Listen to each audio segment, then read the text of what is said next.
Hello guys, welcome to Cygnus Tech. ഇന്ന് നമ്മൾ പഠിക്കാൻ പോകുന്ന ആർക്കിടെക്ചർ ഓഫ് 8086. ഈ കാണുന്ന ഫിഗർ ആണ് ആർക്കിടെക്ചർ ഓഫ് 8086. ഇതിന്റെ അകത്ത് എന്തൊക്കെ ഫങ്ഷണൽ പാർട്സ് ഉണ്ടെന്ന് വെച്ചാൽ അഡ്രസ് കൺവേർഷൻ മെക്കാനിസം ആഡർ, അതൊരു ALU ആണ്. പിന്നെ ഇത് സെഗ്മെന്റഡ് രജിസ്റ്റർ, അതിന്റെ അത് CS, DS, SS, ES ഇത്രയും രജിസ്റ്റേഴ്സ് ഉണ്ട്. പിന്നെ ഒരു ഇൻസ്ട്രക്ഷൻ പോയിന്റർ IP ഉണ്ട്. പിന്നെ ഇൻസ്ട്രക്ഷൻ ബൈറ്റ് ക്യൂ 6 ബൈറ്റ് ഉണ്ട്.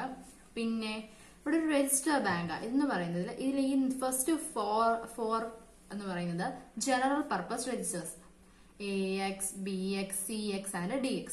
ഇതിനെ നമുക്ക് ഇത് 16 ബിറ്റ് രജിസ്റ്റേഴ്സ് ആണ്. ബട്ട് ഇതിനെ നമുക്ക് രണ്ടായിട്ട് തിരിക്കാൻ വേണമെങ്കിൽ 2 8 ബിറ്റ് രജിസ്റ്റേഴ്സ്, അതായത് AXനെ AH എന്നും AL എന്നും, അതുപോലെ തന്നെ BXന്റെ CXന്റെ DXന്റെ കേസ്. ഓക്കെ, ദെൻ ഇവിടെ പോയിന്റേഴ്സ് ആൻഡ് ഇൻഡെക്സ് രജിസ്റ്റേഴ്സ്, ഈ 4 എന്ന് പറയുന്നത് പോയിന്റേഴ്സ് ആൻഡ് ഇൻഡെക്സ് രജിസ്റ്റേഴ്സ് ആണ്. SP ആൻഡ് BP ഇതാണ് stack pointer and base pointer. പിന്നെ ഇതെന്ന് പറയുന്നത് സോഴ്സ് ഇൻഡെക്സും ഡെസ്റ്റിനേഷൻ ഇൻഡെക്സും. പിന്നെ ഇത് ALU, flag register, timing and control unit, decoding circuit. അതിൽ ഇതിനെ മെയിൻ ആയിട്ട് രണ്ടായിട്ടാണ് തിരിക്കുന്നത്. അതായത് ബസ് ഇന്റർഫേസ് യൂണിറ്റ് BIU എന്നും എക്സിക്യൂഷൻ യൂണിറ്റ് EU എന്നും. അതായത് ഈ 4 functional parts bus interface unit ആണ് വരുന്നത്. അതായത് address conversion mechanism, segmented registers, instruction pointers, instruction byte queue 6 byte. പിന്നെ എക്സിക്യൂഷൻ യൂണിറ്റ് അത് വരുന്നതാണ് general purpose registers, pointers and index registers, ALU, flag register, decoding circuit, timing and control unit. Okay, നമുക്ക് ഓരോന്നും പഠിക്കാം. അല്ല, ഫസ്റ്റ് ബസ് ഇന്റർഫേസ് യൂണിറ്റിനെ കുറിച്ച് പഠിക്കാം.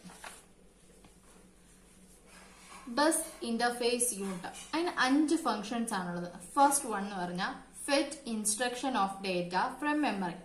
Instruction of ഡേറ്റയെ മെമ്മറിയിൽ നിന്ന് ഫെറ്റ് ചെയ്യുന്ന function bus interface യൂണിറ്റിന്റെയാണ്.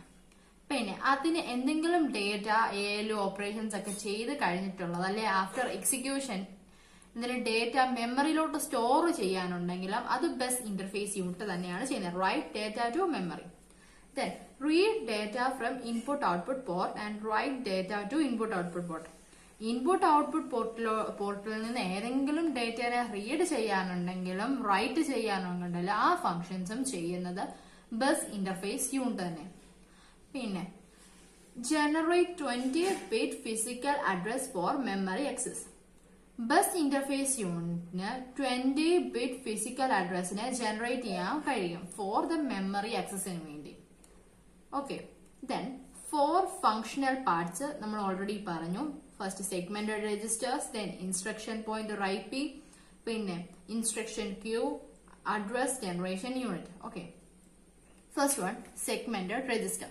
Segmented register എന്ന് പറയുമ്പോൾ ഒരു 16 ബിറ്റ് രജിസ്റ്റേഴ്സ് ആണ്. അതിന്റെ അകത്ത് ഏതൊക്കെയുണ്ട്? CS, DS, SS, ES. ഈ full one block memory space എന്ന് പറയുന്നത് 1 മെഗാബൈറ്റ് ആണ്. 1 മെഗാബൈറ്റ്. ഈ 1 മെഗാബൈറ്റിനെ നമ്മൾ 4 ബ്ലോക്സ് ആയിട്ട് തിരിക്കുന്നു. Segmented into 4 blocks. അതായത് CS ഞാൻ പറഞ്ഞല്ലോ, CS, DS, SS, ES. Each ബ്ലോക്കിന്റെ മെമ്മറി സ്പേസ് എന്ന് പറയുന്നതും എത്ര?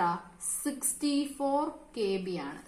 ഈച്ച് ബ്ലോക്കിന്റെ മെമ്മറി സ്പേസ് എന്ന് പറയുമ്പോൾ 64 KB ആണ്. Okay, then instruction pointer. Instruction pointer എന്ന് പറയുമ്പോൾ അതും 16 ബിറ്റ് രജിസ്റ്റർ ആണ്. ഇൻസ്ട്രക്ഷൻ പോയിന്റർ എന്ന് പറയുമ്പോൾ അതും ഒരു 16 ബിറ്റ് രജിസ്റ്റർ ആണ്. അതിന്റെ ഫംഗ്ഷൻ എന്താണെന്ന് ചോദിച്ചാൽ it store the address of next instruction to be. അടുത്ത ഇൻസ്ട്രക്ഷൻ ഏതാണോ എക്സിക്യൂട്ട് ചെയ്യാനുള്ളത് അതിന്റെ അഡ്രസ്സിനെ സ്റ്റോർ ചെയ്യും. Okay, then instruction queue. Instruction queue എന്ന് പറയുമ്പോൾ അത് 6 ബൈറ്റ് ലോങ് ആണ്. അതുപോലെ അത് FIFO മാനറിലാണ് വർക്ക് ചെയ്യുന്നത്. അതായത് first in first out manner. Then when EU, that is EU means execution unit, EU is executing an instruction at the same time BIU fetches the machine code of next instruction to be executed. അതായത് execution unit ഒരു ഇൻസ്ട്രക്ഷനെ execute ചെയ്യുക. അതേ same ടൈമിൽ തന്നെ bus interface യൂണിറ്റിന് machine code, അതായത് next ഇൻസ്ട്രക്ഷന്റെ മെഷീൻ കോഡിനെ ഫെച്ച് ചെയ്യാൻ പറ്റും. ഫോർ അടുത്ത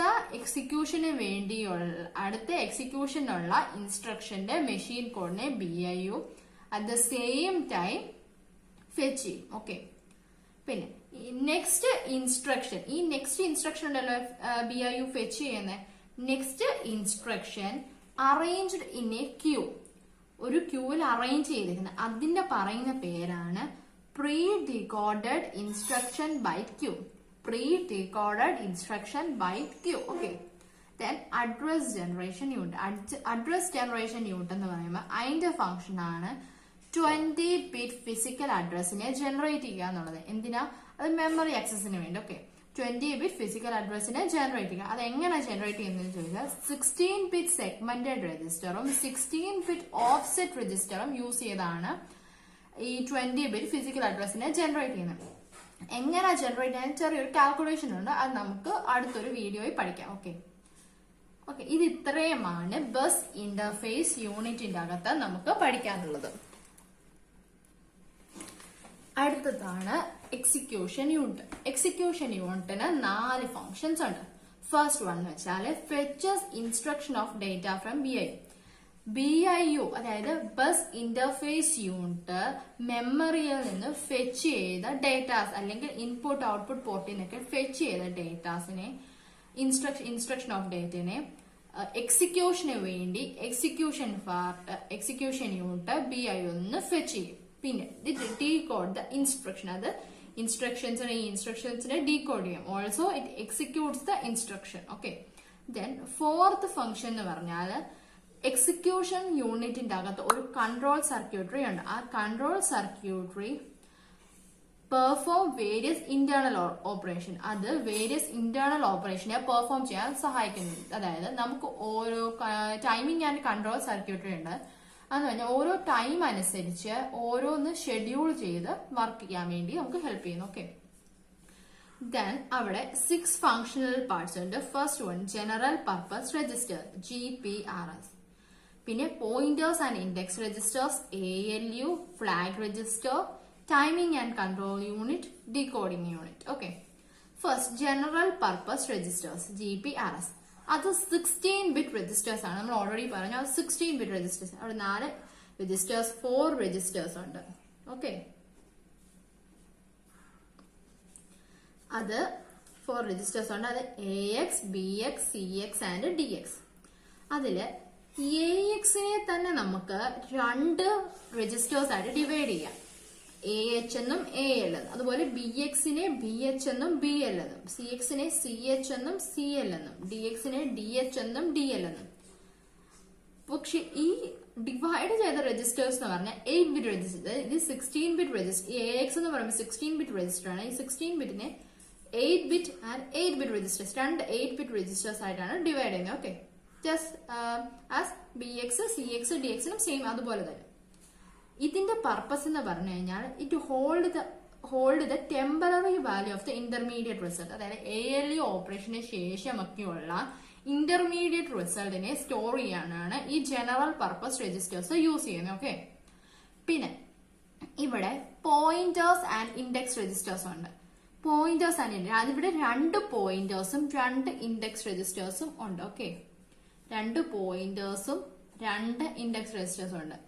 അതില് പോയിന്റേഴ്സ് എന്ന് പറയുമ്പോൾ SP, BP, ഇൻഡെക്സ് രജിസ്റ്റേഴ്സ് എന്ന് പറയുമ്പോൾ SI, DI. ഓക്കെ, ഇതില് SP എന്ന് പറയുമ്പോൾ സ്റ്റാക്ക് പോയിന്ററും BP എന്ന് പറയുമ്പോൾ ബേസ് പോയിന്ററും ആണ്.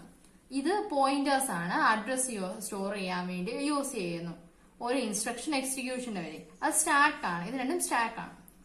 Then source index and destination index, ഇത് രണ്ടും ഓഫ്സെറ്റ് വാല്യൂവിനെ സ്റ്റോർ ചെയ്യാൻ വേണ്ടി ഓപ്പറേഷൻ സെന്ററിന്റെ ഇടയ്ക്കൊക്കെയുള്ള ഓഫ്സെറ്റ് വാല്യൂസിനെ സ്റ്റോർ ചെയ്യാൻ വേണ്ടി യൂസ് ചെയ്യുന്നത്. ഇത് source index and destination index. Okay, then ALU. ഇവിടുത്തെ 8086-നകത്ത് ALU എന്ന് പറയുന്നതും 16 ബിറ്റ് ALU ആണ്. It's A 16 bit ALU. It can perform arithmetic and logic operations. അത് ഇവിടുത്തെ ALUവിന്റെ പ്രത്യേകത എന്തുവാണെന്ന് വെച്ചാൽ it can perform both 8-bit and 16-bit ALU operation. It can perform both 8-bit and 16-bit ALU operation. Okay. Then flag register. Flag register എന്ന് പറയുന്നതും 16-bit register ആണ്. അത് behave like a flip flop. It behave like a flip flop. Okay. അവിടെ 16 flags ഉണ്ട്. 16-bit register എന്ന് പറയുമ്പോൾ നമുക്ക് മനസ്സിലാവും അതിവിടെ 16 flags ഉണ്ട്. ആ 16 ഫ്ലാഗിനെ രണ്ടായി ഡിവൈഡ് ചെയ്യുന്നത് 9 ഫ്ലാഗും 6 ഫ്ലാഗും. Okay, 9 flag and 6 flag. 9 flag ആണ് നമ്മൾ യൂഷ്വലി യൂസ് ചെയ്യുന്നത്. 6 ഫ്ലാഗ് യൂഷ്വലി അൺയൂസ്ഡ് ആയിട്ടാണ് ഇരിക്കുന്നത്. ഓക്കെ, അതിൽ 9 ഫ്ലാഗ്സിനെ again divided into 2, that is 6 flag and 3 flag. ഈ രണ്ടാമത്തെ നമ്മൾ ഈ 9 ഫ്ലാഗിനെ തിരിച്ചിരിക്കുന്ന രണ്ടാമത്തെ 6 ഫ്ലാഗ് എന്ന് പറയുന്നത് അത് സ്റ്റാറ്റസ് ഫ്ലാഗ് അല്ലെങ്കിൽ conditional flag. ALU operation perform ചെയ്യാനുള്ള കണ്ടീഷൻ അല്ലെങ്കിൽ അതിന്റെ ഒരു സ്റ്റാറ്റസിനെയാണ് ഈ 6 ഫ്ലാഗ്സ് കാണിക്കുന്നത്. പിന്നെ ഇവിടെ 3 ഫ്ലാഗ്സ് ഉണ്ടെന്ന് പറഞ്ഞാൽ അത് കൺട്രോൾ ഫ്ലാഗ്സ്. ഈ ഓപ്പറേഷനെ കൺട്രോൾ ചെയ്യാൻ ഉള്ള ഇത് കൊടുക്കുന്ന ഫ്ലാഗ്സ് ആണ് control flags. Okay, then timing and control unit, അതായത് control unit of execution unit. Control unit of execution unit direct all the internal operations, also responsible for the generation of control signals. Control unit എന്ന് പറയുന്നത് എല്ലാ internal ഓപ്പറേഷൻസിനെ control ചെയ്യുകയും ചെയ്യും. അതുപോലെ തന്നെ അവിടെ generate ചെയ്യുന്ന എല്ലാ കൺട്രോൾ സിഗ്നൽസിന്റെ റെസ്പോൺസിബിലിറ്റിയും അവർക്ക് തന്നെയാണ്. Okay, then decoding unit. Decoding unit എന്ന് പറഞ്ഞാൽ it decodes opcode byte fetched from the instruction byte. നമ്മൾ ഇൻസ്ട്രക്ഷൻ ബൈറ്റ് ഉണ്ടെന്ന് കണ്ടായിരുന്നു. ആ ഇൻസ്ട്രക്ഷൻ ബൈറ്റിൽ നിന്ന് ഫെച്ച് ചെയ്യുന്ന ഓപ്കോഡ് ബൈറ്റ്സിനെ എല്ലാം ഡീകോഡ് ചെയ്യും. എന്നിട്ട് എന്തോ ചെയ്യും, അത് send to the control circuit for the execution. Control സർക്യൂട്ടിലോട്ട് അത് എക്സിക്യൂഷന് വേണ്ടി സെൻഡ് ചെയ്യും. ഓക്കെ, ഇത് ഇത്രയുമാണ് ഇന്നത്തെ വീഡിയോയിലുള്ളത്. Thank you.